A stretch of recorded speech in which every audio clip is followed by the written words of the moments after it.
So we've been talking about Matthew 6, the Sermon on the Mount, and the words of Jesus to the people of his time and to us today. And today we're talking about concern, worry, looking forward. And Jesus said that we're not supposed to be afraid of what's going to happen next. We're not supposed to be anxious about tomorrow because tomorrow will take care of itself. There's enough for us to be concerned about today. Thankfully, we don't have to worry. And I've talked before at other times on videos and even in church about how I've sort of wrestled with fear and doubt at different times, and just because I sort of tend to lean on myself instead of leaning on God. And maybe you do that too. I think, in fact, I want to say I hope that we all do that sometimes just because it makes me feel better to think that I'm not by myself. But Jesus said to lean on Him, let Him think about what we need, not for us to be concerned about what we need, how we're going to provide for ourselves, but to lean on Him. And today we're actually doing this in a big storage facility in Durham. There are I don't know how many spaces, maybe hundreds of spaces here where people store their stuff, where they keep track of all their things, and even in some cases they don't keep track of it at all. They just cram things in these rooms and then they forget about them. And sometimes it's because they just are afraid. They think they're going to need it later. They're sort of anxious, I think, sometimes about losing things. And I don't want to be that way in my life. I don't want to be concerned about what's going to happen tomorrow. Am I going to be well provided for? Is everything I need taken care of? Have I done everything I need to do to provide for myself? Because the truth is, God has done everything that He can do, which is everything. He never runs out. He is providing for me today. He's providing for me tomorrow.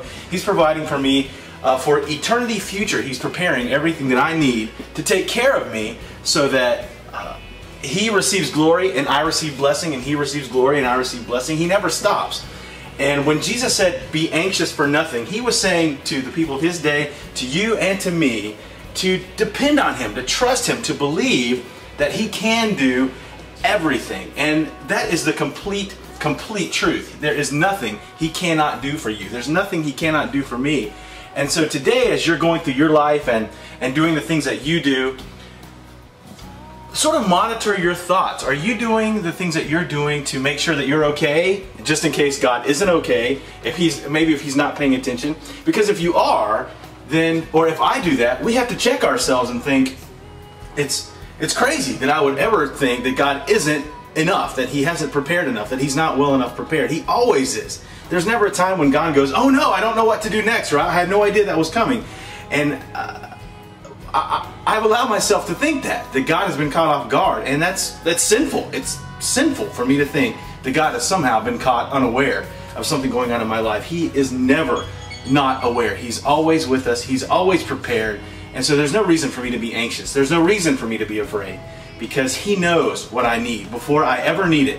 A million billion years ago, God knew what I needed today, and He was preparing for me today the things that I need. Tomorrow, He's well equipped. The next day, He's well equipped for everything that I need. So there's just no point in my being concerned or my being worried. I can make preparations for myself, just like people in this building are doing for what's next. It's all right, but I don't need to lean on that. I can't depend on my own preparation. I need to depend on His preparation, and so do you. So let's all decide to do that, to trust God, to be anxious for nothing, and to know that He knows everything that I need well before I need it. Even the hairs of my beard are numbered, just like the hairs of your head. He never takes His eyes off of us, and I'm thankful for that. In His name, see ya.